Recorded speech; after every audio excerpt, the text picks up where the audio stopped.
So, Nan, what do you think is Dad's legacy?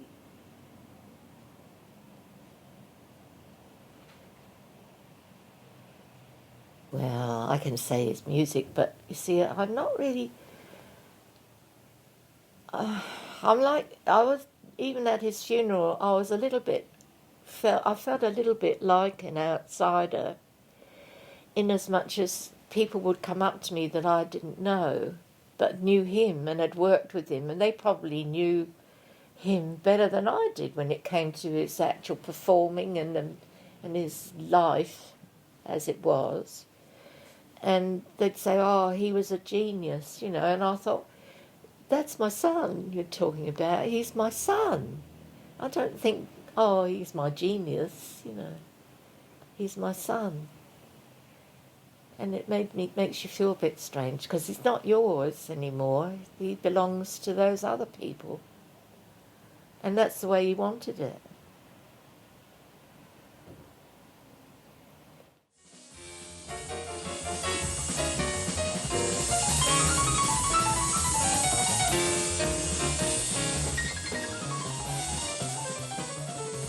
It's important for people to know about Roger because he had the vision, wherewithal, insight, ability, natural inclination to do something with creative music in a way that Australia has very rarely seen. I don't think there's a more significant contributor to the development of Australian jazz. Not only because of what he did, played, recorded, what he left, but the countless number of people he affected who then went on to affect others. Just his influence spread. He would have had that same impact on people no matter where he was in the world. People talk about he should have been much more widely recognised. Of course he should have been. He's the closest person to a genius I've ever come across.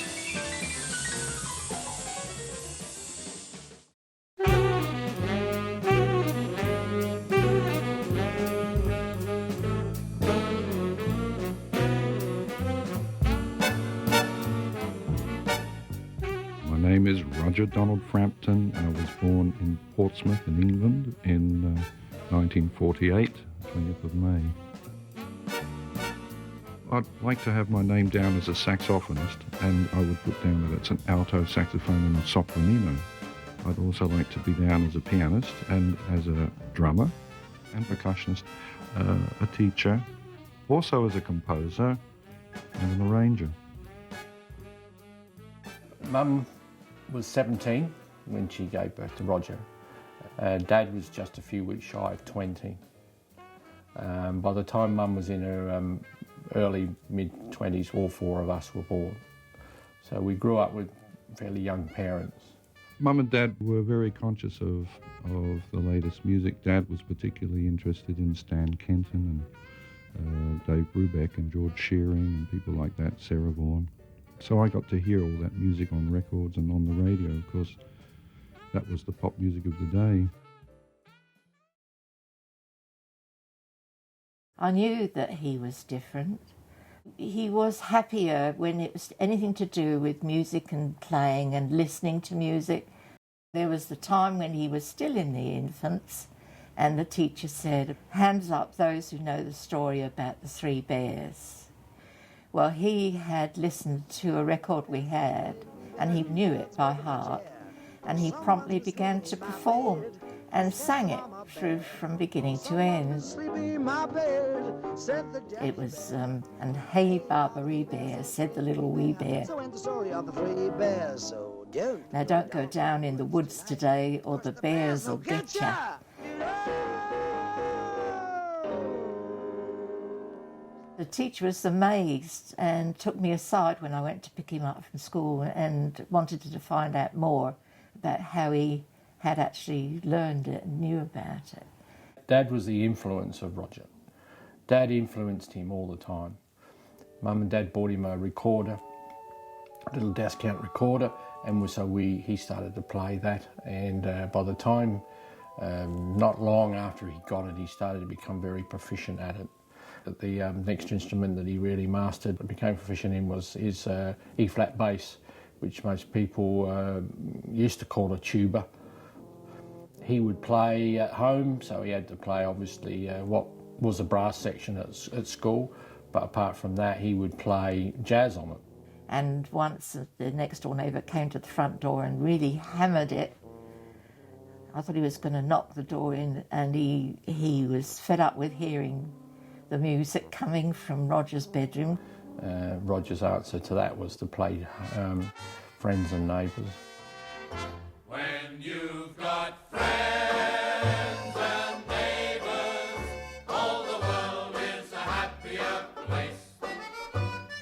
Friends and neighbours. Music teacher, I think, at the school really could see that he had a real talent for picking musical instruments up very quickly, and so he was trying to give him as much opportunities to try different instruments, you know, and see how he went with each one. Moved on into saxophone. Dad and Mum managed to scrape enough money to get him an old silver one, and he started to learn that. I always wanted to be an alto saxophone player because I heard Brubeck recording with Paul Desmond, and when I heard Paul, I thought, you know, it was just such a wonderful sound. I thought, I'd like to do that, you know.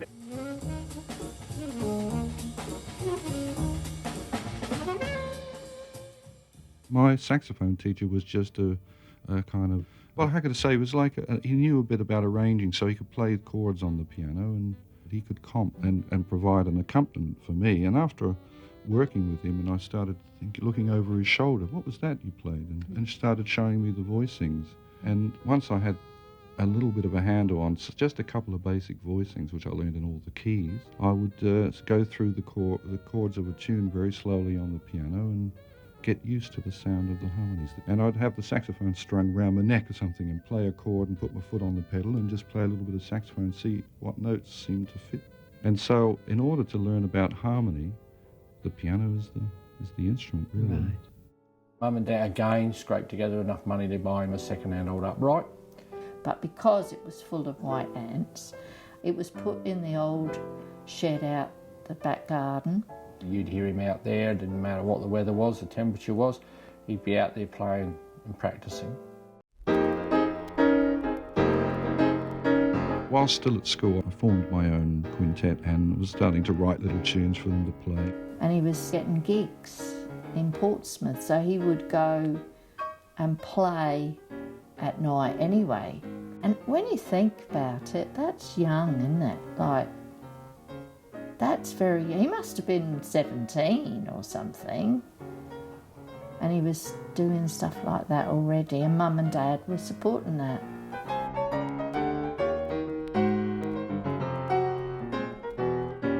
After I left school, I formed a kind of a pop band, but it was an unusual pop band at the time. We were playing a lot of black soul singers type music. And actually, one of the gigs we did in Portsmouth was we were the support act to this bunch of maniacs called The Who. We've heard about these guys, they're really crazy, and we went along to see what they were doing after we'd done our little set in front.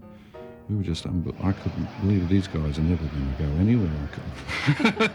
You know, and they started smashing everything up, throwing the microphones and kicking the drums over and setting light to the guitar, and so I thought, this is ridiculous. Well, I said the same thing about the Beatles, this won't last. And when he was 18, he left home and went to London to live, and that was a big deal for Mum and Dad. He was up there making a life for himself within the music industry, was starting to play in different clubs and places and for bands and whatever else. So he was, you know, on his way in the career that he wanted.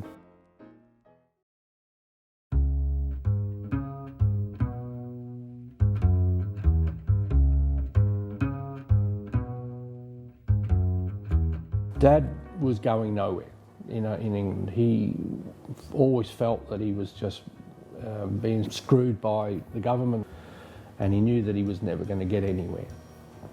And his famous comment to me, Dad's, was that if we go to Australia, I'd rather be broke and warm than live in England and be broke and cold. The next thing that became a barrier was leaving Roger, because he wasn't 21. And the Australian immigration people came back to us and said, look, you have a son, he's 18 years old, we don't break up the family unit, that's not what we do, and so he will have to travel with you to Australia. He didn't really want to come. He wanted to stay in England because he was beginning to make contacts. You know, you imagine what London was like in the mid-60s. It was a pretty vibrant place. The music scene was really going. And Dad told him that, I know that, you know, you don't want to go, but I will work my backside off. If you need to come back and you want to come back, I will give you a ticket to get back after the 2-year qualification period that we needed to stay here. All I knew about Australia, because a really big hit at that time was Rolf Harris doing Tie Me Kangaroo Down. And I thought, well, if that's the sort of stuff coming out of Australia, I'm going to go crazy. It was a hell of a trip because it takes about 6 weeks or something to travel by ship. Anyway, we arrived and then we put on a train and we go to Adelaide. I really felt, you know, a little bit sort of cut off, but at first, and then when I was coming across that plane or whatever it is, I was thinking, well, I get a feeling of opportunity here. It's a funny feeling. I actually told my father, I said, I don't know why, but I get this feeling there's a lot out there. Maybe there's something out there. When I got to Adelaide, it did take me a while to actually find the people that were like-minded. But I got to meet Ted Nettlebeck, Bob Jeffries and Trevor Frost, and it was fantastic. And then before we knew, he was going to Sydney. So then he was this person that we hardly saw. Around about 1970, I became very interested in what's called avant-garde, free or experimental contemporary music. But it wasn't much to do with jazz. So I actually gave up playing jazz for about 2 years. Roger, you began as a jazz musician. How did you move into this electronic field? Well, I didn't go straight to the electronic field as such. I wouldn't say it was just a quick transition like that. It was a gradual movement through playing with jazz musicians in a group and exploring, trying to get out of the accepted jazz area of sound area.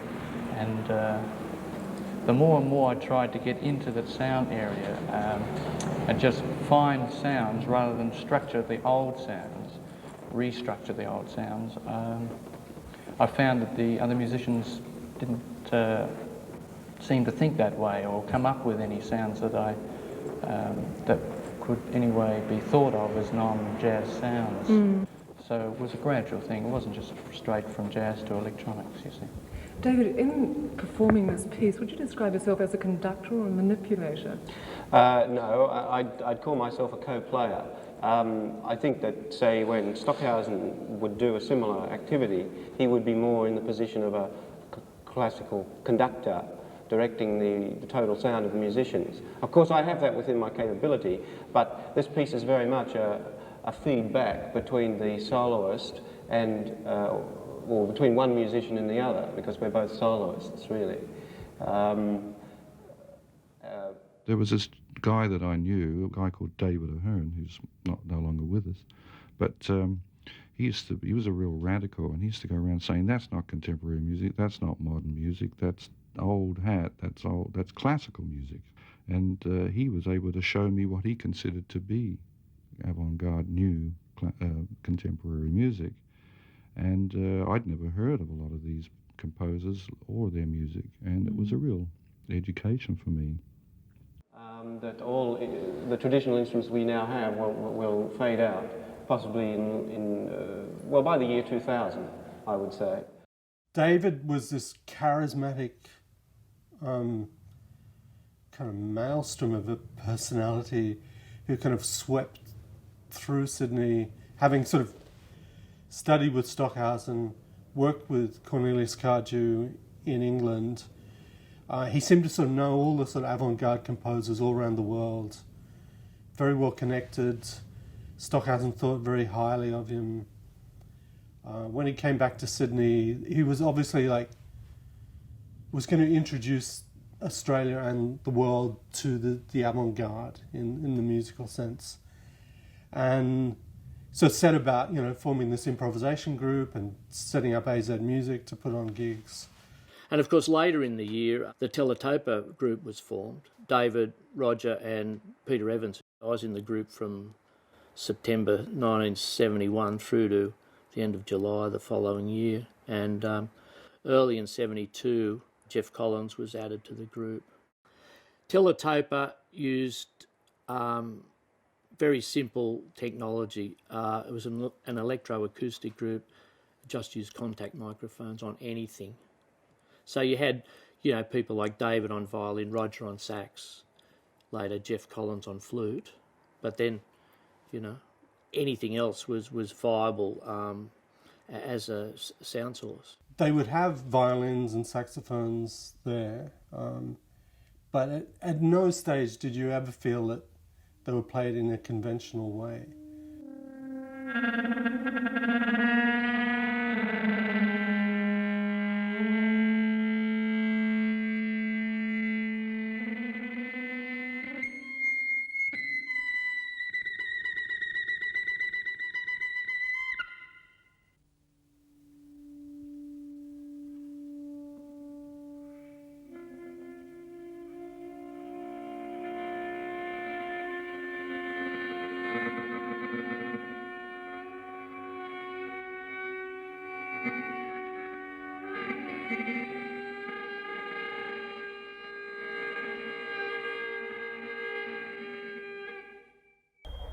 Remember on one occasion we played at the Melbourne University, and by the time we'd finished there was no one left in the auditorium except for one person, and we finished and there was just dead silence, and this lone voice from the middle of the hall said, "Why did it stop?"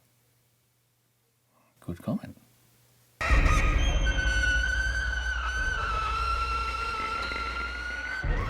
This was the weirdest, most out music I'd ever heard in my life.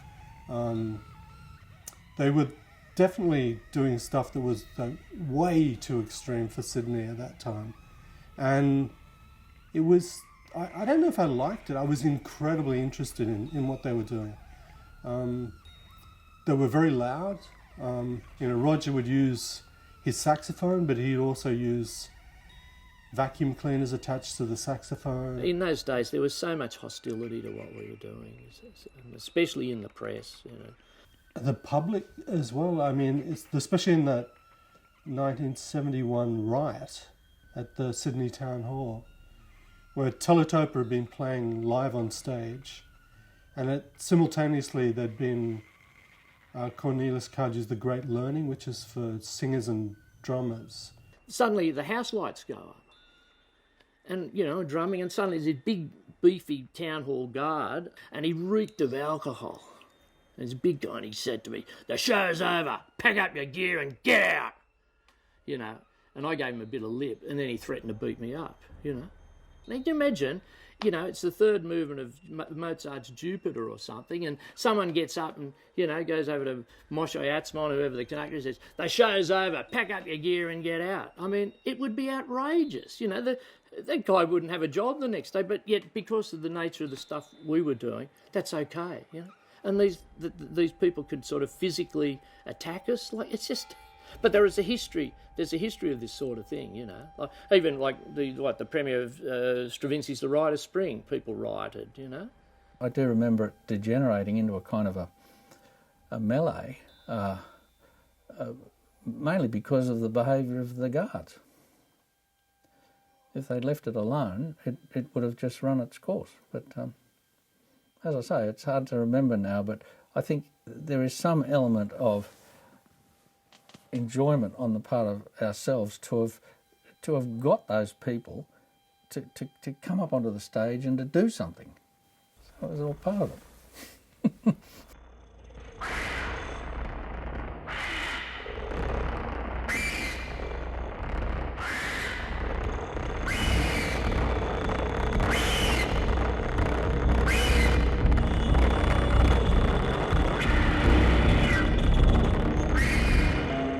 David seemed to want to kind of preordain how the improvisation would flow. He didn't want it to fail. And for Roger and Peter, that was anathema to the kind of notion of improvisation, because sometimes it does fail, you know. And so they would start to sabotage activities within the context of performance. And it obviously, you know, it became serious because, as I say, Roger and Peter just walked away from David when they came back to Sydney. I often would think, this man, Roger Frampton, he's a jazz musician in his own right. He's big name in his own right. Well, he wasn't in those days, but I could see he was going to be. What's he doing all this for? And it was exactly that, to broaden his musicality and to bring a repertoire of sound to him that he wouldn't otherwise have had. I think that there are times when some of the things I do I couldn't possibly do had I not been through that period.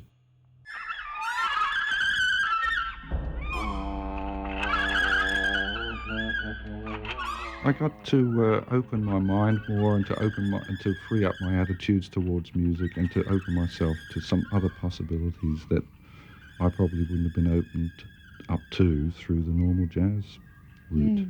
The point was, we were being noticed, we were stirring things up, and some of it was done deliberately to stir them up, rattle their cages, and others, and the rest of what we did was I think was true art.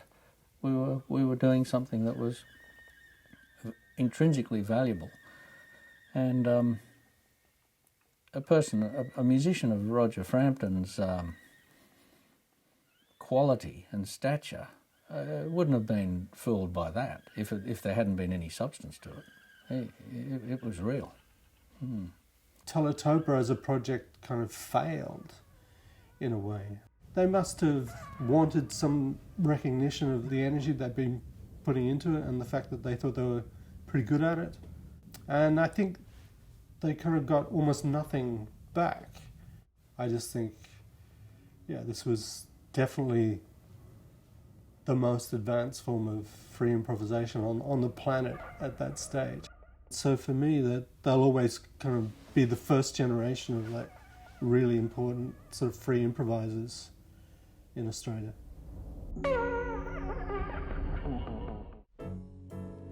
I can remember the first time I ever heard him.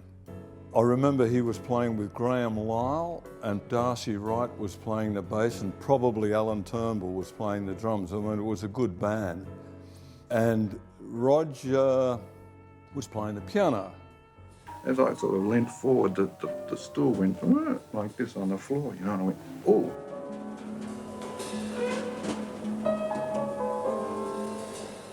I left the piano at that point and got hold of the stool.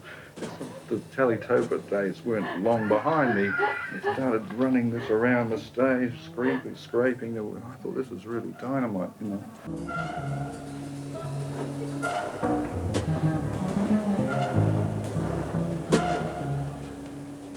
And of course, probably everybody in the room sort of thought it was a joke, except me. I didn't think it was a joke at all. I thought it was wonderful. And I also felt that it was a statement that needed to be made and could be made again and again and again. Sometime in July or August of 1972, I got a phone call from Gary Burton and asked me, how would you like to go to Australia? I said, when? And then he explained what the phone call was about. He'd gotten a call from Don Burrows, who had talked with the new director of the conservatorium, Rex Hobcroft, about a jazz studies course. As I heard the story, Rex said to Don, when do you want to start? Don said, I can't do that. I don't know anything about that. We need somebody who's an educator. And he knew Gary Burton, called Gary. Gary was sort of interested, but there were new things happening at Berkeley and also with his ECM contract at the time. He called me to see if I was interested and then recommended me to Don, who got back to Rex, and the rest is a long, involved story, but I arrived in Sydney early of 1973 to set up the first jazz studies course on a tertiary level in Australia. I got to know Howie. I rang him up because I don't know why, but there were a lot of people who resisted that sort of thing. First of all, they didn't believe that jazz could be taught. Secondly, they didn't see why some yank should come out here telling us what we should all be doing. I thought I'd like to find out for myself and make up my own mind. And I rang him and he said, come in and I'll come into the con and I'll talk to you and show you around, show you what we're doing here and how we're going about it. It looked to me fantastic. I didn't want to do it based on the American model, which seemed to me to be turning out players who were technically advanced, but there was not a lot of individuality as far as I was concerned.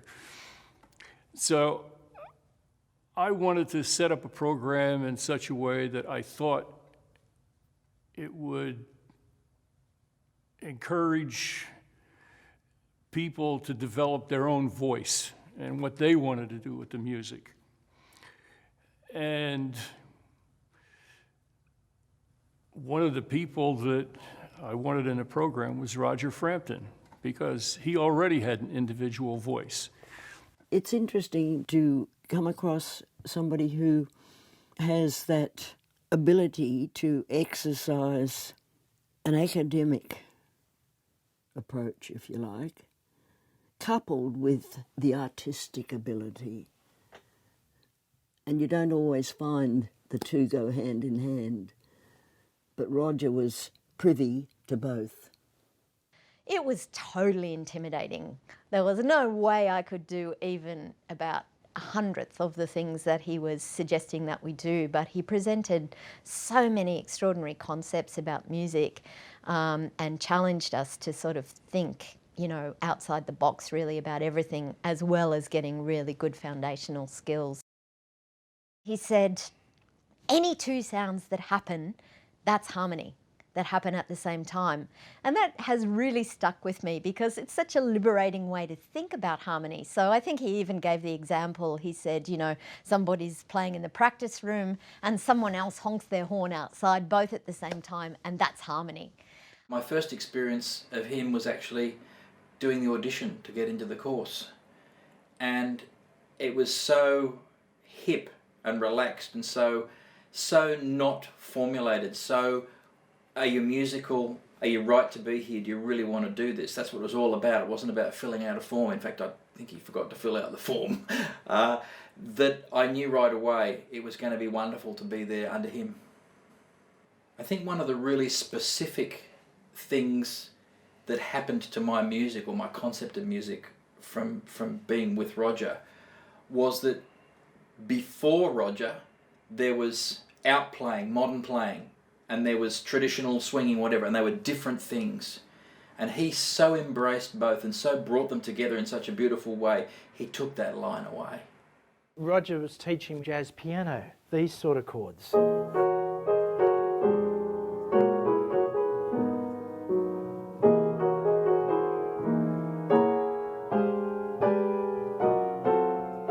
So he's teaching jazz chords. And I didn't really know how to play those chords in those days, but now I'm teaching them. I'm teaching the students at the conservatorium. And they're chords that don't have the tonic in them. They're not easy chords to play, but they're beautiful chords for saxophones or instruments to play with.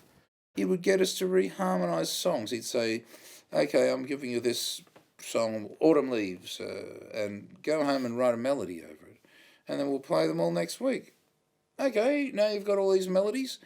Everybody pass yours to the person to your right. So you get someone else's melody. Okay, now I want you to take that home, reharmonise whatever melody you've been given over Autumn Leaves and reharmonise it so it's completely a new song. So you'd have a contrafact, a different, an alternative melody someone else had written, and you'd have your harmony. And then the next week you'd pass it to the right again and you'd take whatever the resultant harmony was from the first week and you'd write another melody over the top. And it's amazing how many incredible songs you got that way. I remember when Don Rader came to the con and he did a masterclass, and Roger just met Don and they played a couple of tunes together. And I remember Roger just playing unbelievable piano that day. From memory, they were playing some, it might have been a standard, I can't remember what it was. And I got a feeling Roger sort of started imposing Coltrane's Giant Steps changes over the standard, which is not that uncommon a thing. But he was playing that in his left hand and then I think soloing up a semitone in his right hand over the Coltrane changes a semitone up through this passage of the music. And I just remember thinking, wow, like, it was an incredible feat. But it was just amazing music. It wasn't kind of flashy. But it was that side of him just throwing this stuff in that you wouldn't expect, and it was just part of him, you know. It was incredible to hear that. He made this recording of different instruments playing the same note. You know, like bing, and the flute, bing, trumpet, bing, trombone, bing, yeah? Mm. And he said, you've got to pick which ones, or which instruments which. So we all picked them right. Mm. He said, very good, and we thought, oh, this jazz is easy, isn't it? Yes. And then he took off the articulation part of the note and said, and mixed them up and said, now, pick them. Couldn't do it.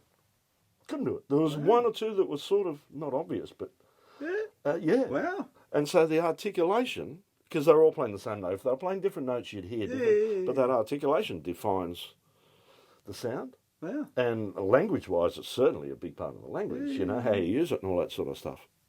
And then I remember thinking, this guy's a motherfucker. He's really thought about this stuff a lot. People heard about those classes, and I can remember all the jazz guys being in there, sitting inside. And then the classical guys would come along too, and they'd be sitting on the floor, and I can remember even some of them literally climbing up onto the sides of the windows to stick their head in to listen to what Roger would be talking about. Because it really was otherworldly, you know, coupled with his, you know, jokes and massive movements and all that sort of thing. It was just my favourite place to be.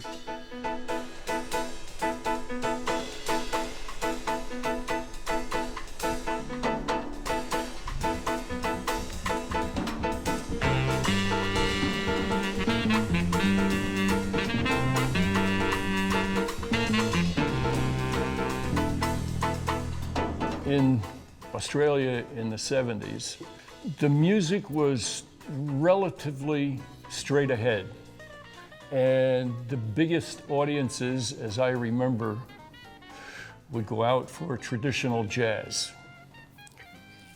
And there were a few things that happened all at the same time in the 70s. One was the beginning of the jazz studies course at the Con. The second was the opening of the basement. And the third was the fact that Jazz Co-op and a few other groups were starting to play much more adventurous music.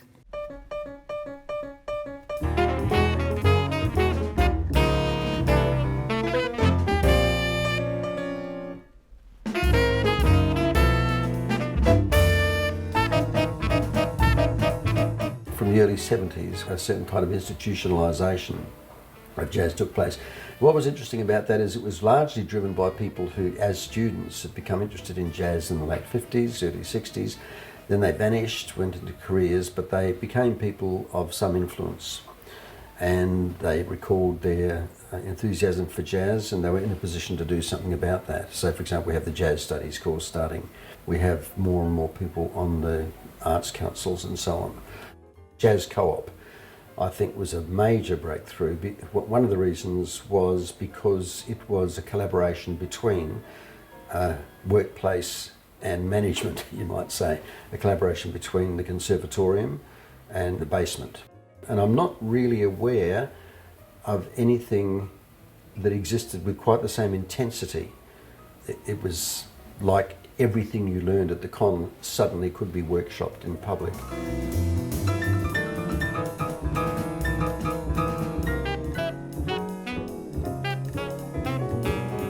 There wasn't a lot of original music going on. Not to the extent that Roger was doing with the Co-op and with Phil.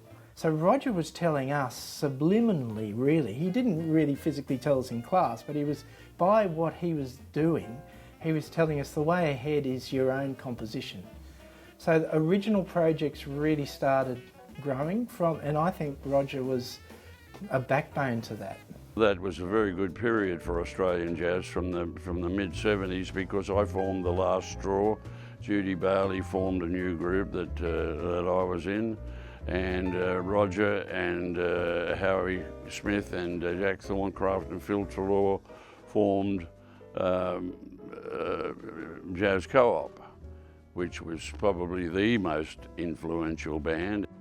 Jazz Co-op started more or less as from the playing together of myself and Phil Trelaw, drummer, and we were living together in North Sydney with another musician, and we'd play together all the time. You could have had a band coming from New York that would have been regarded in a certain light with huge, admiration and respect. Well, the same response was forthcoming for Co-op. The fact that we had a venue to play at the basement, people started coming in just to find out what we were doing. And the fact that we were there not just for once every few months, but we would have a month of Mondays or a month of Tuesdays. People could come back in, they had an idea of what was going to happen, but they didn't have an idea what was going to happen. Because Co-op was different. Anything and everything was possible. It wasn't unusual for Roger and I to be playing a saxophone duet that ended up with us playing only parts of the saxophones. There were a lot of vocal things that happened.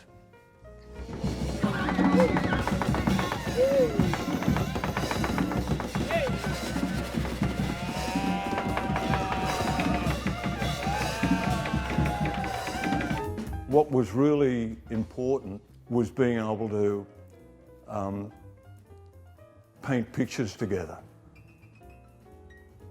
be able to create panoramas or be able to create intricate shapes or patterns and colour them in and stretch them and compress them and all that kind of stuff. It turned out to be such a good musical thing that we had going. Plus it was very sort of practical just to have 4 people, not a big group. So we had this American saxophone player in the band. That was really a bit of a plus. But he wasn't just an American saxophone player. Howie is a really exceptional musician. He was a fine educator, an incredible amount of energy. He'd write 4 or 5 pieces, go scuba diving, come in and teach a few classes, then run the big band, and then run off and do a gig. I mean, we didn't know it at the time. In fact, we didn't think about what we were doing other than the fact that it was music that we believed in, we played it. It seems to have been that Jazz Co-op was part of a turning point in terms of what was happening musically in Sydney and in Australia, because things opened up. They started to go in freer directions.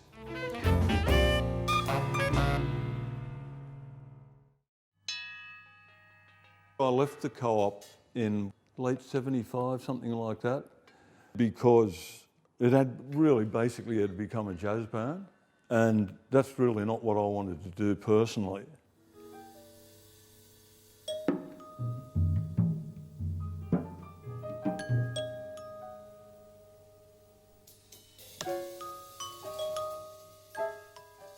Now the thing about Roger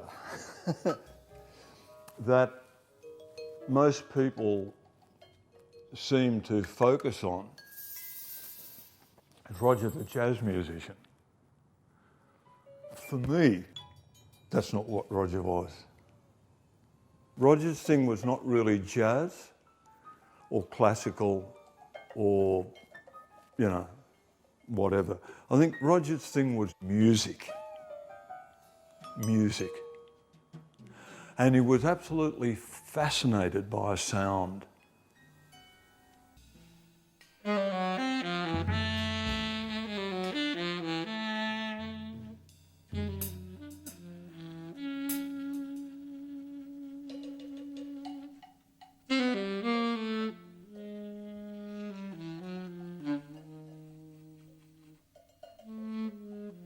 I just have a very big enthusiasm for music. I think I'm very inquisitive about music, very curious. I don't like to even just constantly listen to jazz music all the time, for instance.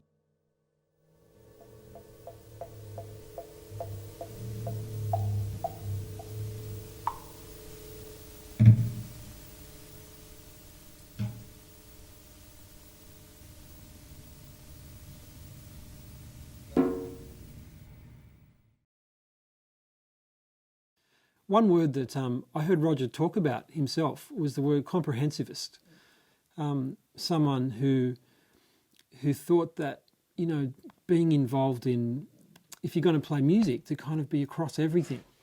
And he kind of, I remember him talking about it in a class at the Con, that there are some musicians like Thelonious Monk, for instance, who is a very singular musician who came up with something extremely unique in kind of, you know, quite a narrow way. You know, he wasn't the ideal pianist for every situation, but what he did was remarkable, you know.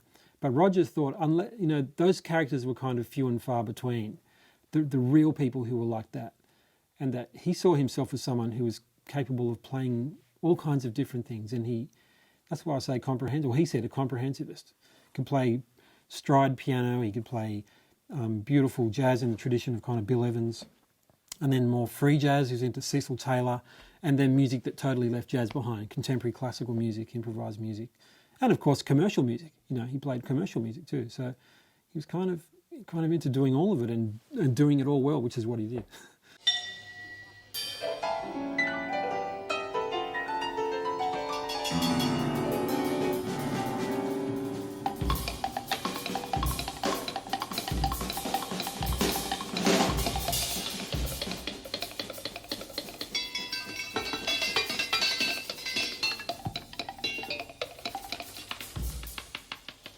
I've always thought of Roger as a very iconoclastic original, like the Australian classical composer Percy Grainger. You know, I always kind of put Roger in a similar category.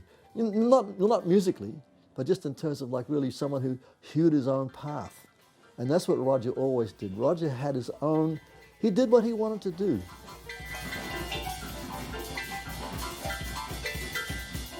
Because of his unrelenting originality, he was his own worst enemy as far as getting, more acknowledgement of what he did. Roger could be hard. He could be hard to get along with if things weren't going well for him. I had a lot of time off from Roger because Roger had an intensity that I couldn't cope with all the time. We were doing a gig one time and a guy came up and took a picture with a flash camera of us, and he stopped playing and started berating the guy right on the gig. Well, I thought, well, that's over the top, man. You know, he wasn't disturbing our playing or any of that shit. You know, I thought that was full of shit. But that's the kind of thing that he did. Because he was so into his own world and so he didn't really think around what the effect it might have had a lot of the times. I remember him working at the Regent Hotel every Saturday night playing the piano. He lost the job in the end because people would say, "Why doesn't he smile?" I said, "Well, John, just bloody smile, for Christ's sake. What harm does it do?" But no, he wouldn't. And it was his own worst enemy sometimes. That, hey, you don't be difficult with people you work with, because that's where your money comes from. Let's face it. It's like you've got to have people on side. You always have to have people on side, But he'd turn things, he'd turn the most ridiculous situation into he'd always go, his bottom line would be comedy. He'd make something funny.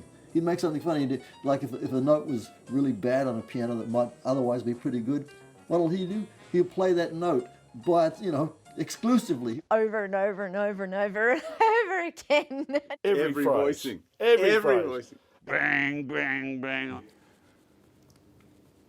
Bang, bang, bang. And look at the manager going, and then wonder why the manager didn't get it fixed, because he made it obvious that it was out of tune. So the manager knows nothing of it, Roger didn't let things go.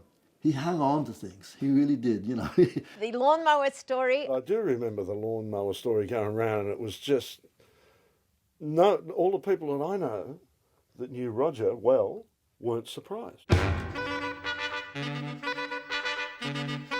There had been some kind of a feud going on, because Roger, he didn't like to be, he liked things his own way. And hey, you're living in close proximity to people. They were upsetting him with noise out of hours. Yeah, because they were building, right? Early in the morning. Early in the morning, so the builders would get there. And he doesn't like the fact that they're hammering from 7 o'clock in the morning and shit, and he wants to sleep. And this has been going on for a while, and they're not going to change their ways. So then my memory is he put a big speaker in the window pointing at them. This was one of his first this was the first attempt at going, well, I can be loud as well. Screw you, and I yes. think he played Stockhausen to them. Things like Cecil Taylor, the most out music, could turn it up to 10 and then leave the house for a couple of hours. I mean, it was just like that, So then he was out there in the early hours of the morning, as far as I can remember. He just gets his brain right, oh, I know what I'll do. It's a great time to mow the lawns.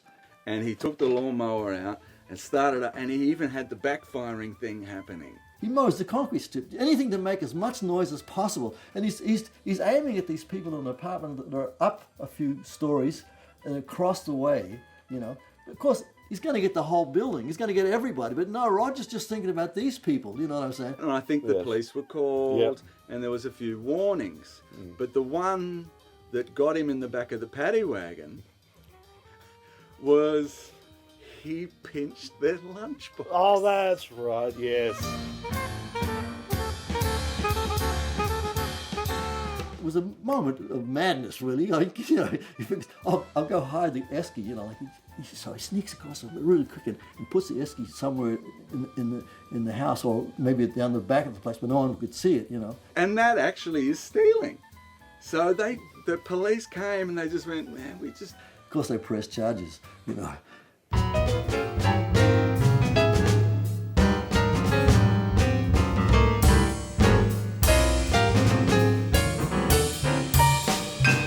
If he would have had a bit more discipline, self-discipline, he could have gone a lot farther than he did. I mean, he played the piano and he did the business like he didn't give a shit. And I think that he didn't. I think he always saw himself as a victim of circumstances, whether it's the car constantly stuffing up when maybe it hadn't been serviced for a couple of years. I said, what do you mean, how do I mean? To fill the tank of your car up with petrol, how much does that cost? And he looked at me like I'd gone insane, He said, oh, I don't know. I've never done that. There was always something going wrong, which can either be just plain bad luck, or it can speak to just someone not taking care of business. And I think maybe the not taking care of business side of things was a larger percentage for Roger than just plain bad luck.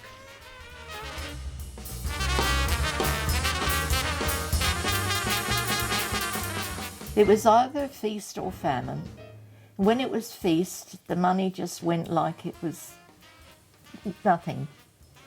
He always seemed to have this philosophy that playing his music, you couldn't be rich. That was the feeling you got. He had to suffer for his art. He didn't want to prostitute his art. I hated that when he'd say that, but that was the way he'd say it, and that was the excuse for him not to go out and play just ordinary little gigs at places to make money. That was not the way he looked at things, He needed a benefactor. If he had a benefactor, if there's in the 19th century and that, he would have been, fantastic. But unfortunately, he didn't. And and I think, one of the death of him, I think too, really, that still no money. Even when he died, he had no money. But he didn't have much sense when it came to women. He didn't. He just used to jump in with both feet and more. I referred to him as our Elizabeth Taylor of the family.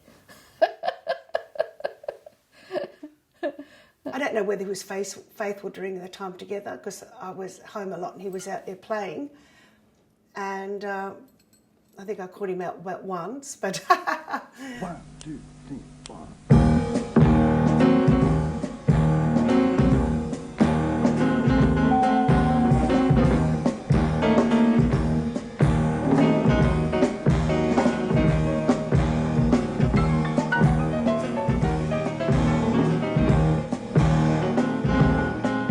Roger Frampton is another local musician that I'm very glad to be able to bring to your attention in the collection. This performance by Roger and his music is long overdue. He's not nearly heard enough. And I think you're going to really enjoy some wonderful stuff from Roger Frampton's music.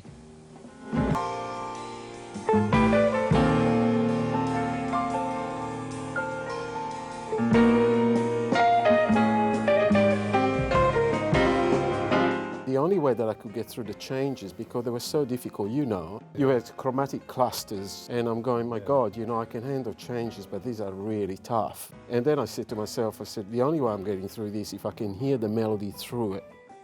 And then I realized that that's all he wanted, and that's why it worked. I remember him saying to me, don't try and play all the changes, because I kept trying to find patterns to get through Roger's difficult changes. He said, just know where you're starting, know where you're going to finish, and just play something melodic through there. That's right, yeah. And that, I didn't think he was doing that. I thought he was doing all this really complicated stuff. That's why I loved Stan Getz and Paul Desmond, because they were able to do that regardless of how many chords are being in the tune.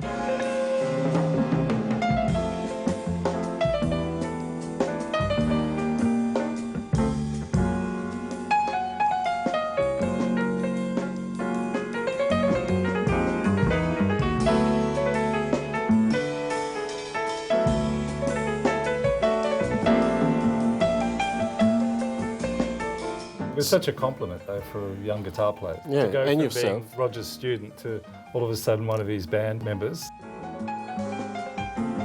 If he liked you, and if he thought that you were receptive, and had something, obviously, he could be really patient and very nice and Absolutely, informative. absolutely. But he it's also interesting. he had a pretty short fuse, especially when he hadn't had a bit of jazz cabbage.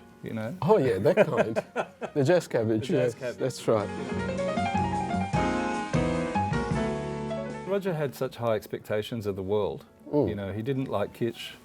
He didn't appreciate people that were sort of culturally bereft at all. Yeah. And he thought that the world should appreciate art. And so a lot of the time I think he was cranky about the fact that they didn't. I remember I saw him at the Pat Metheny concert at the Town Hall in about 1981 or 82, whatever it was. And it was a great concert, and he was kind of, I talked to him afterwards, and he wasn't happy. Here they are playing in front of the Sydney Town Hall, packed. Yeah. And why can't Roger Frampton get a gig like that? That's right. So I know at that point he sort of thought about making the band a bit more commercial. Some kind of magic from inside and out. Some kind of magic we should sing about. Some kind of magic from inside and out. Some kind of magic we should sing about.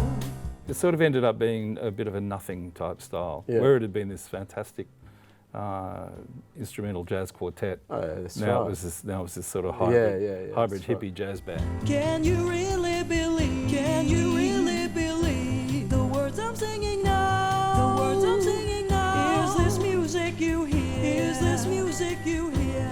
The song you're hearing now. The song you're hearing now. With Intersection, he reached his plateau. He had been on TV, he had been on radio, he had been featured on magazines, and he was respected by musicians whether they liked his style or not. So he was at the peak of his popularity in that small world, and there was nowhere else for him to go, really. That's all that it's about. One big problem that Roger would have been seeing is work. So the practitioner in jazz or in the arts has lost a lot of work. If we look at the 60s, the 1960s and 70s, and most of the 80s, Roger was working solid. Teaching was there too, but he was just going. There were three things. First thing was video hire, second thing was the breathalyzer, third thing was the pokies. Once those three things had happened, live music, particularly jazz, but rock as well, in pubs, was disappearing. So SEMA had to sort of come into play to try to harness this amazing talent, not just Roger, all of this talent, because there was no work. And 10 Part was put together, I think, John said this a few times, to give Roger a voice.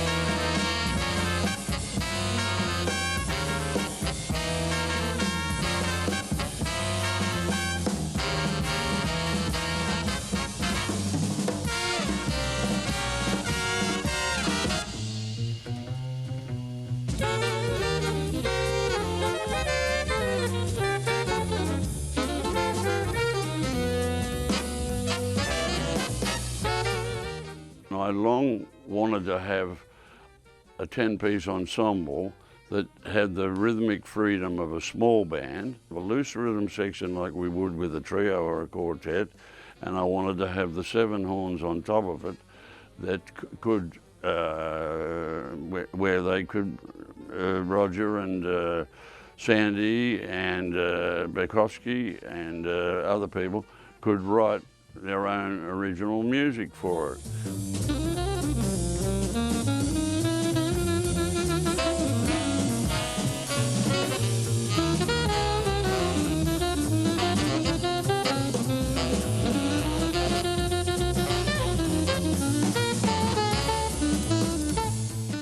There's no band like 10 Part. There is no band, because it just had this extraordinary, as you say... It's personality driven, I think. Absolutely. It was like it's similar to Ellington or Mingus, you know what I mean? It's just like that. It's not a big band.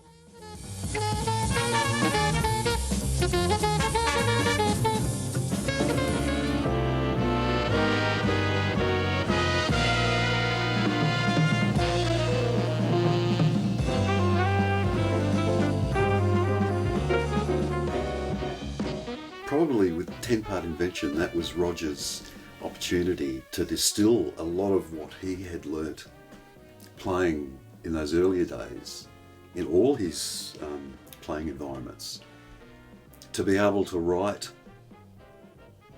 and articulate, like notate, so to come up with a piece of music that provided some space to maybe play like this for a shorter spaces of time maybe. And because there are a lot more people involved, and it has to be notated in a way that everyone else can still count their way through it. And so, yeah, so maybe freedom distilled and then notated with a view to a performance that allows freedom to come back out again. That's quite a process. And Roger's compositions,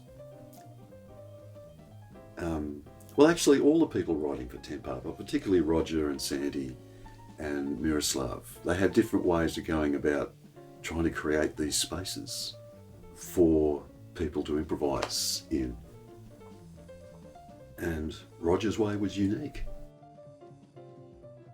I think he liked 10 Part because it could sort of framed his music in a big way, you know. Absolutely. And not just his music, his solo improvisation. Some of his piano things were astonishing.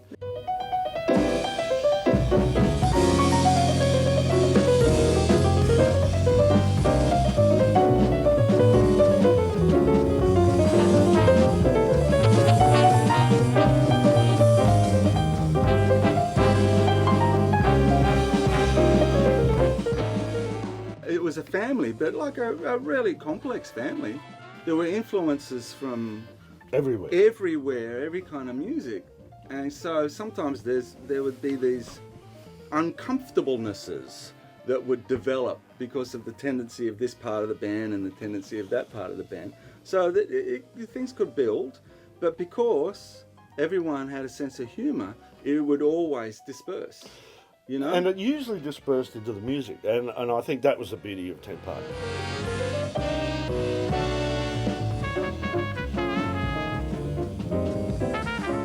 And of course, out of Tent Part Invention came the group, the Engine Room, which was the rhythm section for Tent Part Invention.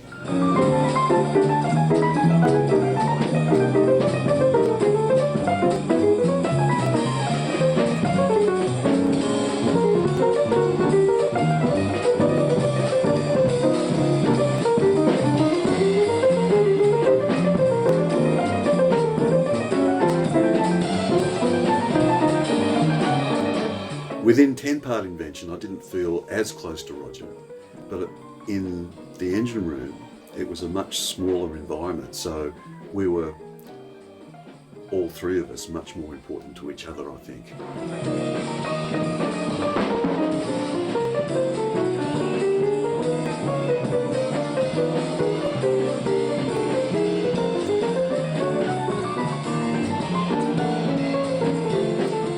I think Roger felt like he was free in that environment, with that group, to really open out.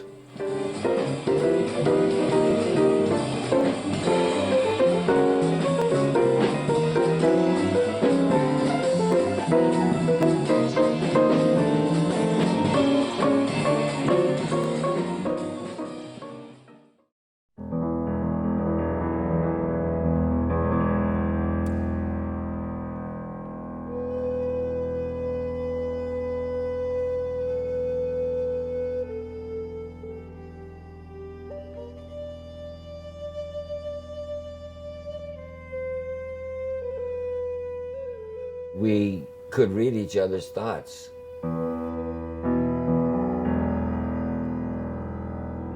I could be anywhere in the world with this guy and we could make music together.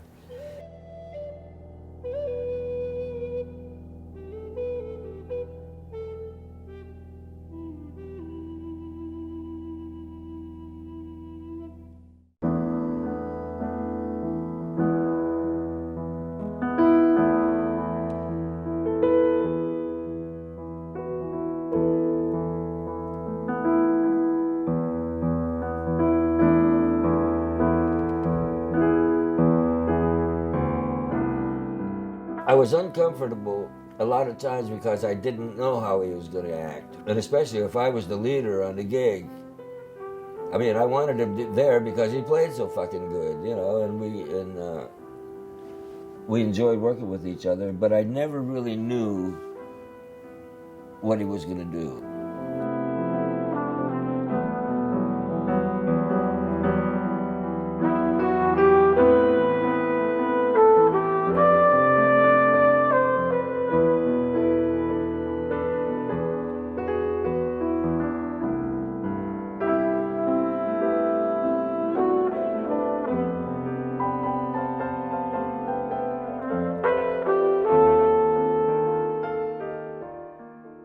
He really wasn't helpful to his own cause, that's for sure.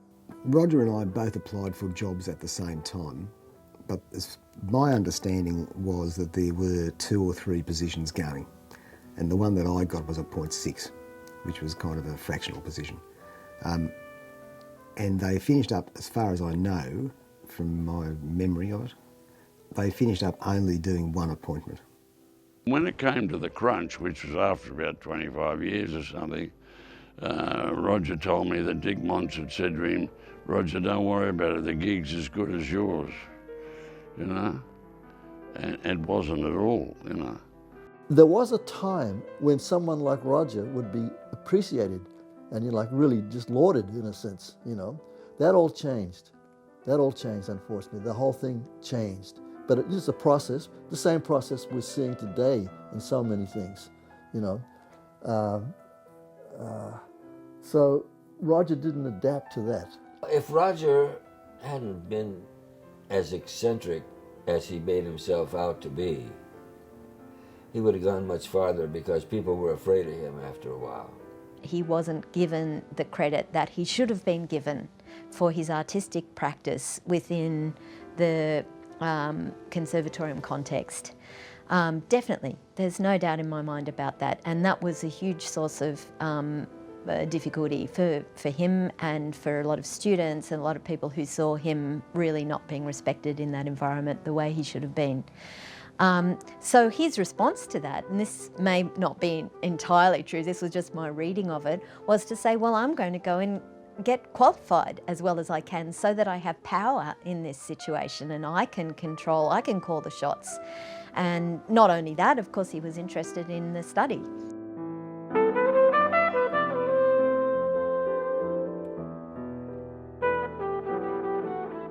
When I suggested to him that he actually write a book about his own music, he was stumped.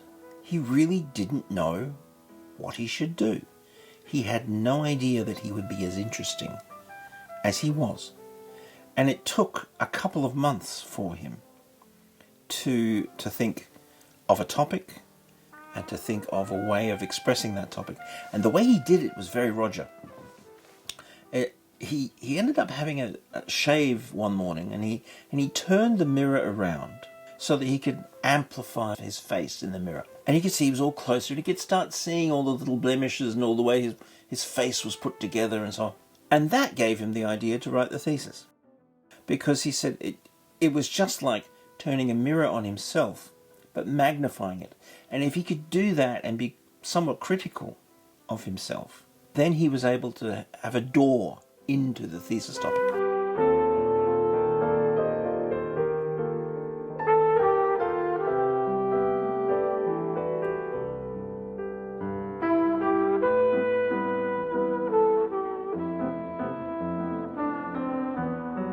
The engine room was doing 2 consecutive weeks at the Side-On Cafe with the special guest Eddie Bronson. And Roger came in with some new charts of things that we'd never seen, just standards, and proceeded to play them really slowly. And John and I would be looking at each other thinking, what's going on here? And Eddie, who was the special guest, was waiting in the audience to be called up. And we'd keep going on a really slow tune. Steve was really getting steamed, you know, and it takes a lot to get him steamed. And he said, I can't handle it. I can't play with him. I rang Roger a couple of days after the gig and said, can I come down and see you? So I went down and I said, this is what happened the other night. He said, did it? He had no awareness that these weird things were going on. And to my shame now, but I said, are you smoking too much? I think you're smoking too much dope.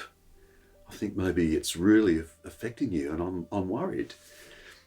And he said, no, that's never been a problem for me in the past.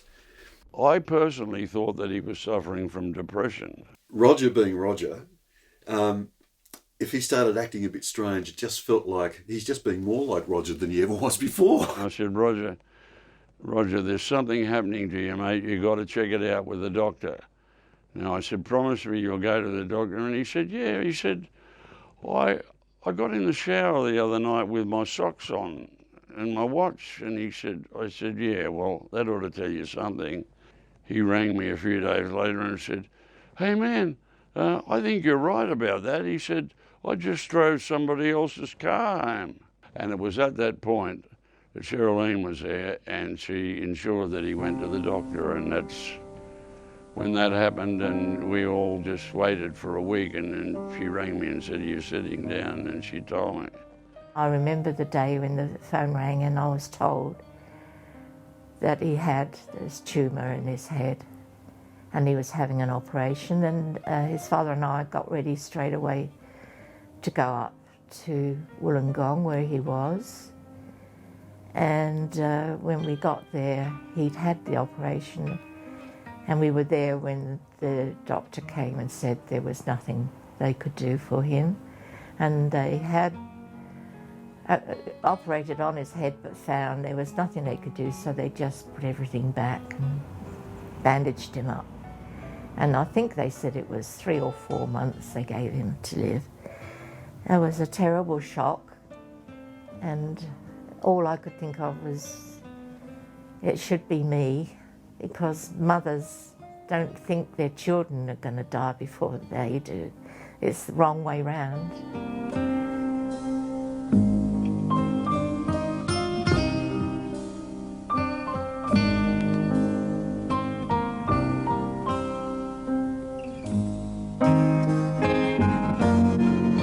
That concert's just burnt in, because I remember going... Thank God they recorded that and released it. Hey? Well, absolutely, because it's extraordinary. It actually is, and the band played above itself, way above itself. Yeah, well, because it was important. Because of that, yeah. It was important. We were playing for Roger, and Roger was playing for the band and the music.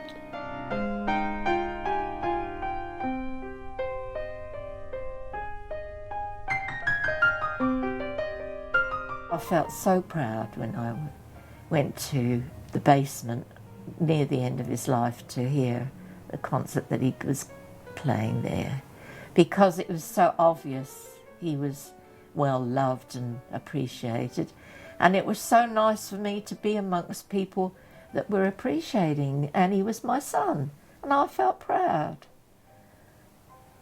and I felt I had a right to be proud.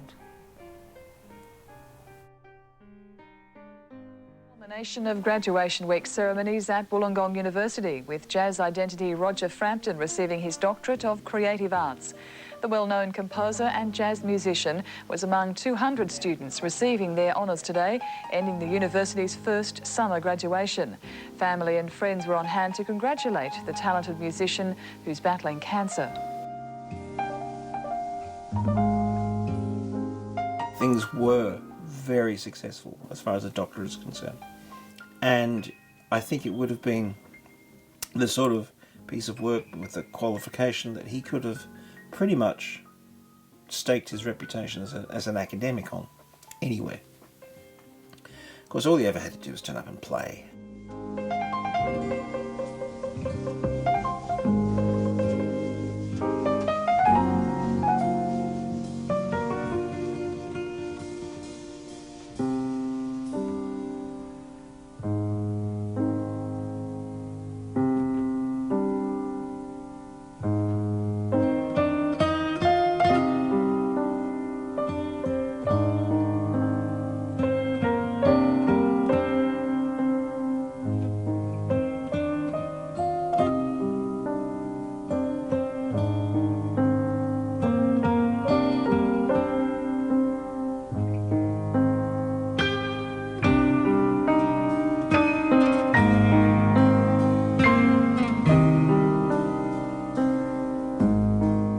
I think he's still playing.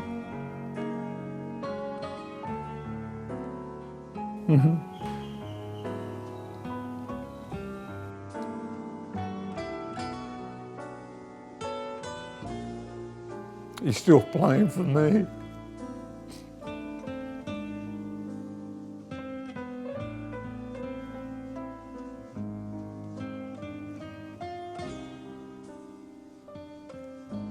I've only ever had one photograph of a musician hanging in my studio, and it's him.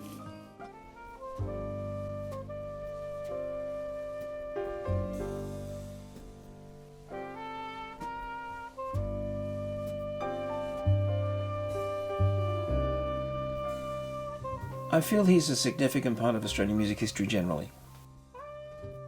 He was on the edge of a wave that a lot of people didn't even know existed. And I think as we talk about the experimental phases of Australian music, the genre-defining moments of Australian music and the genre-erasing moments of Australian music, his name has to be there. Roger enjoyed that sense of freedom and playfulness in whatever style of music he was playing.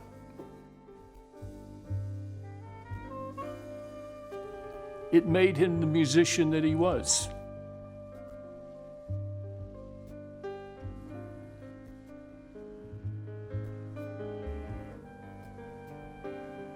An inspiration for everybody. He was an inspiration for me.